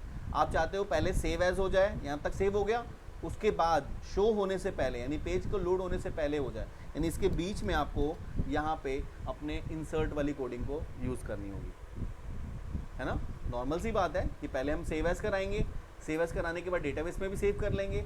जब तक डेटाबेस में सेव नहीं होगा तब तक आप कैसे दिखाओगे। तो आप चाहते हो डेटाबेस में पहले सेव हो जाए, तो इंसर्ट की कोडिंग आपकी यहाँ हो जाएगी। इंसर्ट किस में कराना है, टेबल का नाम था प्रोडक्ट अंडरस्कोर मास्टर, है ना। और उसके अंदर जो मैंने पैरामीटर्स मुझे बनाना है, एक तो प्रोडक्ट आईडी के लिए पीआईडी के नाम से मैंने बना लिया, दूसरा क्या था, प्रोडक्ट का नेम था तो एनएम, तीसरा मैंने ले लिया @PCAT कैटेगरी, और कैटेगरी के बाद क्या था, उसका रेट था तो पी रेट, उसके बाद प्रोडक्ट की का क्वांटिटी थी तो PQTY, और उसके बाद उसकी इमेज थी तो PIMG। पैरामीटर ले लिया सबके लिए एक एक।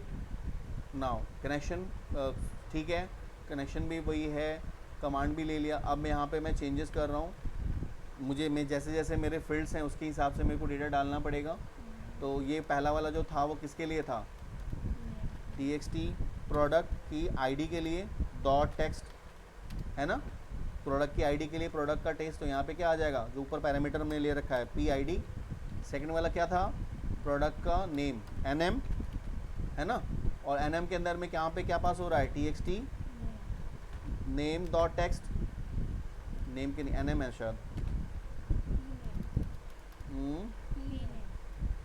अच्छा T प्रोडक्ट नेम के नाम से, है ना। ये है, बाकी के लिए मैं कॉपी कर रहा हूँ। कॉपी करते हैं, कॉपी करने के बाद पेस्ट कर देते हैं, पेस्ट करते हैं, अगेन पेस्ट करते हैं। 3-4 चीज़ की ज़रूरत पड़ेगी मुझे। प्रोडक्ट नेम के बाद देखो क्या है अगला पैरामीटर, P क्वांटिटी, है ना, PCAT, है ना। और जो ये है मेरे पास वो ड्रॉप डाउन था, तो drop down list 1 dot text कर सकते हैं, drop down list 1 dot selected text कर सकते हो, सेलेक्टेड आइटम डॉट टेक्स्ट कर सकते हो, सेलेक्टेड आइटम डॉट टेक्स्ट, तो जो भी उसका सेलेक्टेड आइटम होगा उसका टेक्स्ट को सिलेक्ट कर लेगा। उसके बाद क्या था, प्रोडक्ट के बाद में प्रोडक्ट क्वांटिटी है मेरी, P प्राइस है ना, P rate RRTE P rate, और यहाँ पे हम क्या लेंगे, TXT P रेट। नेक्स्ट क्या था, रेट के बाद इमेज है, अब क्वांटिटी है क्या, तो क्वांटिटी में P quantity, right, PQTY quantity, और क्वांटिटी किस में जा रहे हैं, किसके थ्रू जा रहा है, TXT QTY डॉट टेक्स्ट नहीं है, P क्वांटिटी, ठीक है। उसके बाद एक और की ज़रूरत पड़ेगी, कंट्रोल वी पेस्ट कर दिया। अब इसमें मुझे क्या लेना है, PIMG, PIMG है ना, इमेज। इमेज के लिए मैं क्या करूँगा, पाथ, पाथ डाल देंगे ना सीधा, जो कि पाथ के अंदर ही तो एड्रेस आ रहा है पूरा, पाथ के अंदर पूरा एड्रेस आ रहा है, तो यहाँ पे हम क्या करेंगे, पाथ को डाल देते हैं, दिस इज पाथ। ठीक है, अब आपको एज यूजुअल आपको कनेक्शन चेक करना है, ओपन करना है एंड क्लोज करना है, दैट्स इट। उसके आगे आप चाहते हो कि आप डिस्प्ले कराना है इमेज, डेटा मैसेज को शो कराना है, तो आप मैसेज शो करा दो डेटा सबमिशन का, जिसमें ऑलरेडी हमने शायद यहाँ पे लिखा होगा इंसर्ट के लिए कोई, हाँ रिस्पॉन्स डॉट राइट लिखा है इसमें,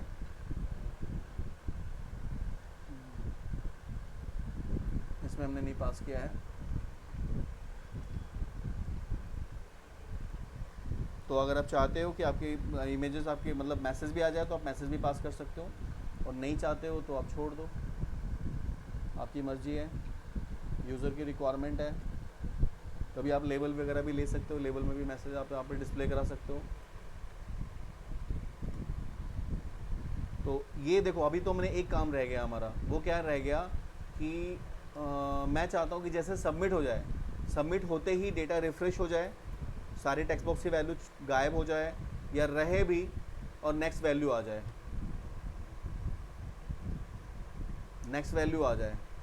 तो नेक्स्ट वैल्यू आ जाए तो उसके लिए क्या करना होगा, जैसे ही मतलब डेटा सबमिट हो जाए मेरा, सबमिट तो देखो सबमिट हो गया, सबमिट होने के बाद मैं चाहता हूँ कि मेरी नेक्स्ट वैल्यू जो है वो ऑटोमेटिकली वहाँ पे आ जाए।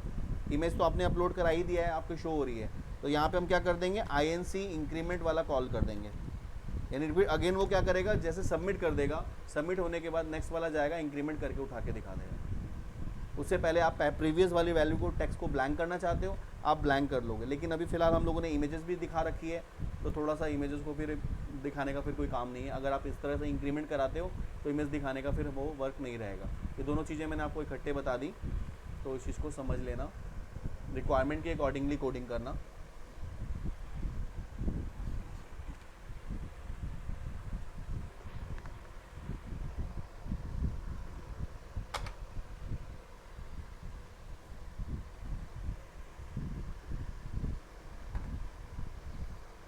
तो फाइनली हम लोग यहाँ पे हैं, A123 लॉगिन,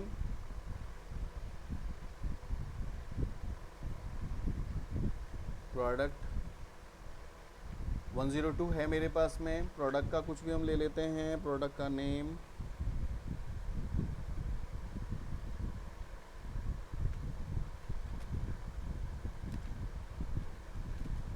OnePlus इलेक्ट्रॉनिक है, प्रोडक्ट का रेट है 35,000, और क्वांटिटी मेरे पास उसमें 10 पीसेस पड़े हुए हैं।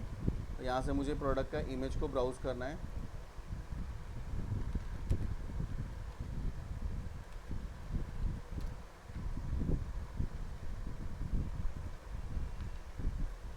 आपको लाइव एग्जांपल दिखाता हूँ,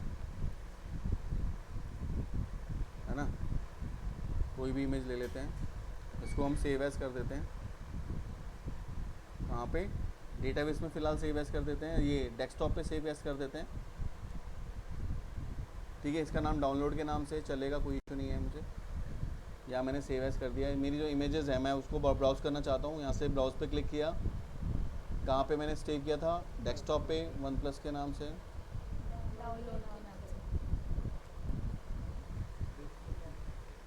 अच्छा डेस्कटॉप ये नहीं है मेरा, ये है,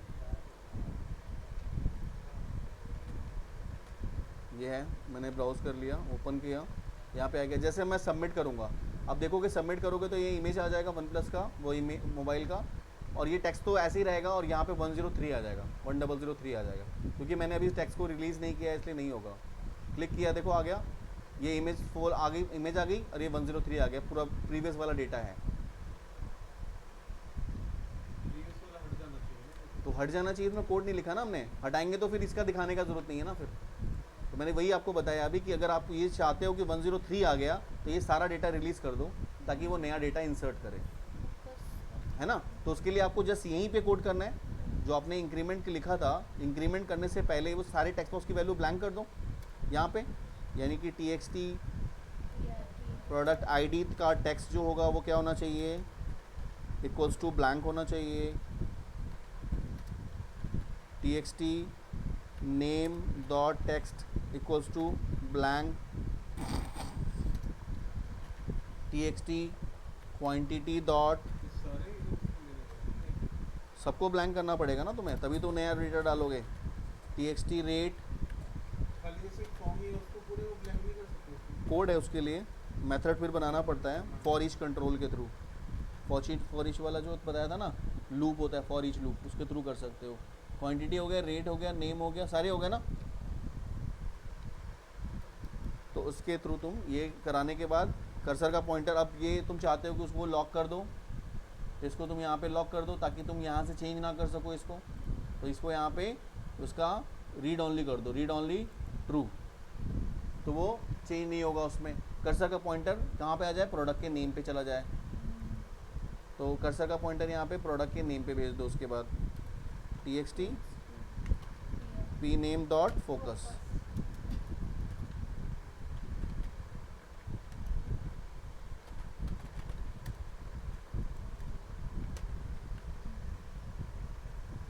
ठीक है, बाकी हमने सिर्फ इमेज को रिफ्रेश नहीं किया क्योंकि इमेज हमने अभी अपलोड किया है तो दिखाया। तो ये दोनों चीज़ें अलग अलग जगहों पे अलग अलग तरीके से हो सकती हैं। दो कोडिंग को हमने एक साथ मर्ज कर दिया, इंक्रीमेंट वाली और ये, तो इस वजह से आपको लग रहा होगा, बट दोनों को आप लोग अपने तरीके से यूज़ कर सकते हो। 1 2 3 लॉगिन।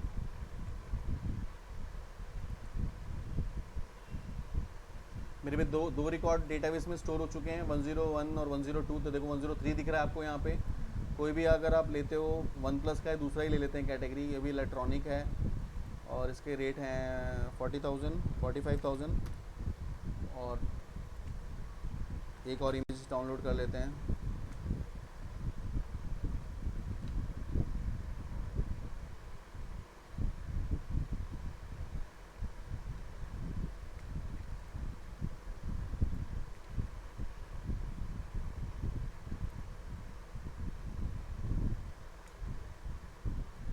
डाउनलोड 1 के नाम से, ठीक है। एक और इमेज कर लिया हमने। और यहाँ पे क्वांटिटी लेते हैं, इसका 12 पीस है मेरे पास। ये मेरा इमेज है इसका। जैसे मैं सबमिट पे क्लिक करूँगा सारा डेटा इरेज हो जाएगा, इमेज रहेगी और यहाँ 104 हो जाएगा, 1004 हो जाएगा। कर्सर का पॉइंटर फर्स्ट वाले पे मूव होगा, ठीक है। तो ये पार्ट जो है किसी भी शॉपिंग पोर्टल में ई कार्ट के अंदर में जो एडमिन होता है उसको इसी तरह से प्रोडक्ट को ऐड करना होता है। ये तो हो गया सर्च करने का। अगर मुझे फाइंड करना है, फाइंड भी बता ही देता हूँ आपको। फाइंड करना है मुझे, कोई भी रिकॉर्ड को सर्च करना है तो मैं कैसे करूँगा। तो मेरी डिटेल यहाँ पे आनी चाहिए इमेज की। अब इसको मैं स्टॉप कर रहा हूँ। इसी में एक हम फॉर्म फाइंड का भी बटन बना लेते हैं। कोई भी अगर मुझे इमेज को फाइंड करनी हो, अगर जो मेरे पास में है ऑलरेडी और मैं उसको सर्च करना चाहता हूँ, तो सर्च करने के लिए मुझे क्या करना होगा, प्रोडक्ट आईडी के थ्रू ही सर्च करूँगा। तो सबसे पहले मुझे प्रोडक्ट आईडी का जो रीड ऑनली है वो हटाना पड़ेगा, नहीं तो हमें दूसरा मैकेनिज्म बनाना पड़ेगा। जैसे ही मैं सर्च पे क्लिक करूँ एक डायलॉग बॉक्स नीचे ओपन हो और उसमें बोले एंटर प्रोडक्ट आईडी, उससे पहले वो हाइड हो। जैसे वो क्लिक करते ही वो नीचे आ जाए वो टैब, तो हम फॉर्म का साइज़ लेके फॉर्म का साइज़ छोटा कर देंगे, बाद में बड़ा कर देंगे। ऐसे मैकेनिज्म में हम यूज़ कर सकते हैं, जावास्क्रिप्ट वगैरह यूज़ करके कर सकते हैं। फ़िलहाल मैं क्या करता हूँ, इसकी प्रॉपर्टी में जाके इसका रीड ऑनली हटा देता हूँ ताकि मैं यहाँ पे डाल सकूँ प्रोडक्ट को सर्च कराना है तो। और यहाँ पे प्रोडक्ट के जो चेंज कर लेते हैं, दिस इज़ BTN फाइंड, ठीक है। और यहाँ पे आपको फाइंड कराना है तो यहाँ पे आप लिख लो फाइंड, राइट। फाइंड की कोडिंग करनी है आपको, सेम फाइंड वाली कोडिंग कॉपी कर लो यहाँ से। फाइंड का मतलब वही हो गया सेलेक्ट वाली कोडिंग तो हम लोगों ने शायद वहाँ पे लिखी थी ना। yes, sir. तो उसी को कोडिंग को हम लोग यूज़ कर लेते हैं यहाँ पे। ये तो मेरी इंसर्ट की है, ये वाला मेरा सर्च का है, तो सर्च वाले कोडिंग हम लोग यहाँ से कॉपी कर ले रहे हैं। सर्च वाली कोडिंग ले ली जो कि हमारा फाइंड का काम करेगा, और फाइंड पे डबल क्लिक किया, इस मेथड पे पेस्ट कर दिया नाउ अब मुझे क्या सर्च करना है, प्रोडक्ट आईडी के भी यहाँ पे सर्च करना है। From product master order wise हटा देते हैं यहाँ पे, क्योंकि हमें असेंडिंग ऑर्डर में सर्च नहीं करना है। Where where where P I D जो वहाँ पे है equals to at the rate I D, P I D, है ना। तो यहाँ पे मुझे ऐड करना पड़ेगा, तो C M D dot parameters dot add with value, है ना। वैल्यू का नाम क्या है, डबल कोट्स के अंदर में eight the rate P I D, comma, और पी आई डी की वैल्यू किस में जा रही है, तो T x T P I D dot text में जा रही है जी। तो ये हमने यहाँ पे दे दिया,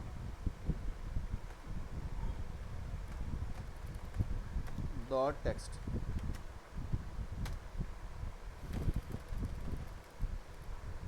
ठीक है, बस एक ही पैरामीटर पास करना है। फाइनली हमें एसक्यूएल चाहिए, डेटा रीडर भी चाहिए, कनेक्शन भी चाहिए, एग्जीक्यूट भी कराना है, वाइल में भी आना है। अब वाइल में क्या करना है, वाइल में आप चाहते हो कि जैसे ही वो आए उसके अप्रोप्रिएट सारी वैल्यूज़ मेरी डिस्प्ले हो जाए। तो प्रोडक्ट आईडी तो हमने डाल ही दिया था, इसकी ज़रूरत तो है ही नहीं, उसमें तो है ये वाला। पहले तो ऊपर वाले में तो क्योंकि हम तो एंटर कर ही रहे हैं ना, वो तो आप प्रोडक्ट आईडी तो डाल ही रहे हो, तो इसकी ज़रूरत नहीं है आपको। सेकंड वाले की ज़रूरत पड़ेगी जिसका नाम क्या है, टी एक्स टी। हाँ, एक काम यहाँ पे ये कर सकते हो, इफ़ कंडीशन लगा लो, क्योंकि अगर वो वैल्यूज़ नहीं मिले तो एल्स में जाएगा। तो इफ़ कंडीशन यहाँ पे लगा लो, इफ़, एक मैं कंट्रोल जेड करता हूँ, पहले वाले की ज़रूरत पड़ेगी। यहाँ पे मैं लगा देता हूँ स्पेस के पहले इफ़, क्या कि जो मेरा प्रोडक्ट का टेक्स्ट होगा इक्वल्स टू, यहाँ पे तो असाइनमेंट ऑपरेटर की ज़रूरत नहीं है, कंपेयर ऑपरेटर की ज़रूरत है। अगर इसकी वैल्यू ये होती है तो ये कंडीशन वाला हट जाएगा। तो क्या होना चाहिए, मैं चाहता हूँ कि दूसरा वाला टी एक्स टी नेम है, T x T name, product name dot text के अंदर में उसका टेक्स्ट आ जाए इक्वल्स टू डी आर का क्या, पी नेम जो डेटाबेस में था, डॉट टू स्ट्रिंग, ये शो हो जाएगा यहाँ पे। सेकंड वाले कॉलम में उसका नेम आ जाए। थर्ड वाले कॉलम में क्या आना चाहिए, उसके रेट आने चाहिए। मेरे ख्याल से कैटेगरी था ना, कैटेगरी मेरे ख्याल से ड्रॉप डाउन में था। तो ड्रॉप डाउन में आपको ड्रॉप डाउन, हाँ तो प्राइमरी की के थ्रू ही तो लिखेंगे, प्राइमरी की तो ऊपर हमने बना ही दिया है, उसके थ्रू ही तो मुझे फाइंड आउट करना है ना। डॉट टेक्स्ट, इसका जो टेक्स्ट हो क्या होना चाहिए, डी आर का जो है पी कैटेगरी, है ना। वहाँ जो डेटाबेस में है वो उसी के हिसाब से आपको लिखना होगा ना। ये पी कैटेगरी वहाँ पे चाहिए, उसके बाद पी रेट चाहिए, उसके अंदर देखो उसमें क्या है, पी आईडी के बाद पी अंडरस्कोर नेम है, पी अंडरस्कोर नेम है। तो जो जैसे कॉलम्स होंगे वैसे वैसे हमें यहाँ पे देने होंगे। पी अंडरस्कोर कैटेगरी है तो पी अंडरस्कोर कैटेगरी देना होगा हमें। उसके बाद और कॉलम कौन सा है, कैटेगरी के बाद क्या था, पी रेट, और यहाँ पे आपका आ गया पी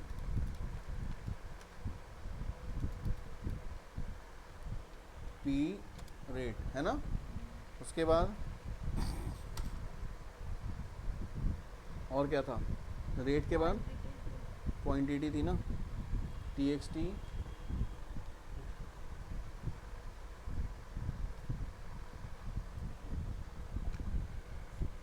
क्वांटिटी डॉट टेक्स्ट, इसका ब्राइटनेस बढ़ा लेना। डी आर का कॉलम का नाम क्या था, P underscore Q T Y, यही था। डॉट टू स्ट्रिंग,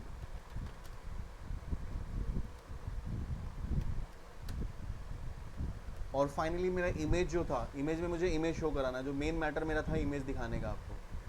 तो इमेज को दिखाने के लिए क्या करेंगे, लिखेंगे image one dot image you R L, image you R L के अंदर में क्या आएगा, इमेज यू आर एल के अंदर में क्या आएगा, इमेज का जो एड्रेस था is equal to D R का, वहाँ पे क्या लिखा था, P underscore I M G, है ना। डॉट टू स्ट्रिंग, अनप्लग करके अनप्लग कर लूँ, है ना, चेक करो यहाँ पे।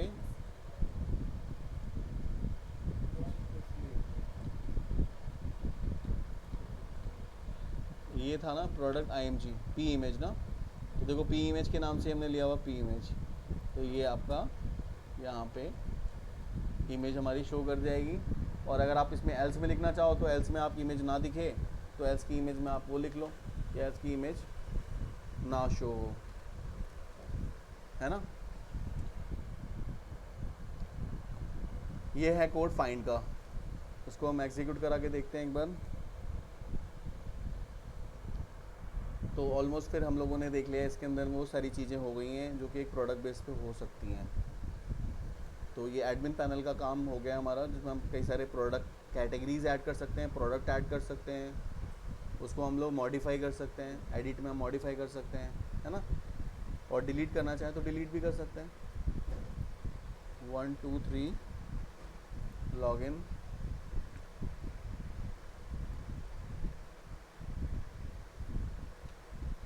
प्रोडक्ट 104 तो मेरे पास आ ही गया है। मैं चाह रहा हूँ 101 का डेटा देखना, या 102 का डेटा जो मैंने लिया हुआ था 102 पे मैंने क्लिक किया और फाइंड पे जाता हूँ, तो 102 का सबमिट हमने फाइंड पे किया था ना कोड, वो हो गया, वो ब्लैंक डेटा को नहीं, वो हो क्या रहा है कि पेज के लोड पे हमने लिखा हुआ है, पेज का लोड तो हो ही रहा है ना। जब वो पेज का लोड हो रहा है तो वहाँ पे वो उस तरह की प्रॉब्लम आ रही है, तो हम यहाँ पे क्या करेंगे, इस तरह की प्रॉब्लम को वो करने के लिए यहाँ पे हम लोग पेज लोड का इवेंट वो वाला डाल देते हैं कि if page dot is post back equals to false, यानी पहली बार जब ये पेज का फॉल्स होगा तभी ये होना चाहिए।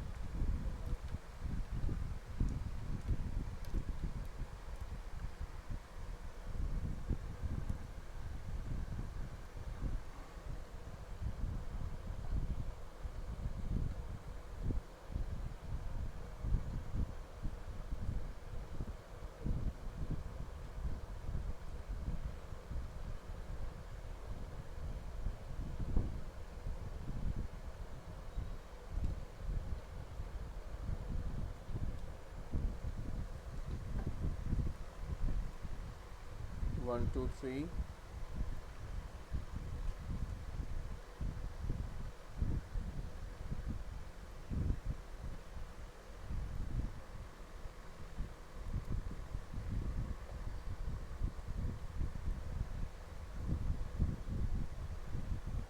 यहाँ पे ऑब्जेक्ट का नाम पी अंडरस्कोर नेम नहीं था क्या,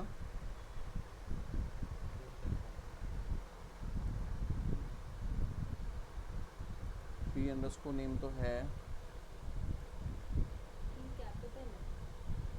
वो डबल कोट्स में डालते हैं तो इससे कोई फ़र्क नहीं पड़ता। इसका नाम पी अंडरस्कोर नेम NAME ठीक तो है।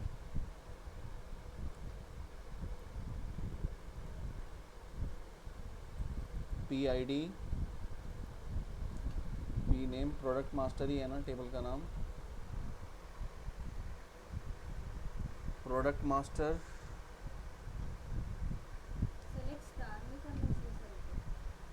यस यस, ये हमने गलती करी थी, यहाँ पे हमने स्टार नहीं करेंगे तो कॉलम्स तो आइडेंटिफाई करेगा ही नहीं, वो तो सिर्फ एक ही कॉलम उठा रहा ना, वहाँ पे प्रोडक्ट आईडी उठा रहा था, वहाँ पे सिर्फ एक कॉलम उठा रहा था वो प्रोडक्ट आईडी, जिस वजह से हमें नहीं दिखा रहा था। अब वो प्रोडक्ट का स्टार करेंगे तभी तो सारा नहीं आएगा ना।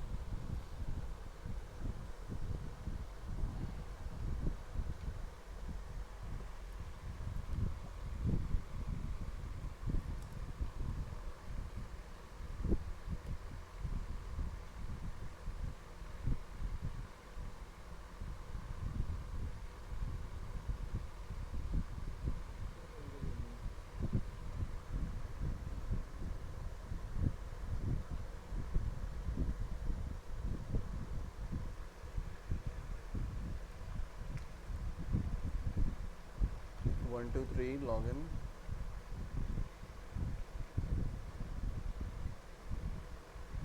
प्रोडक्ट 3 वाले को कर लेते हैं फाइन।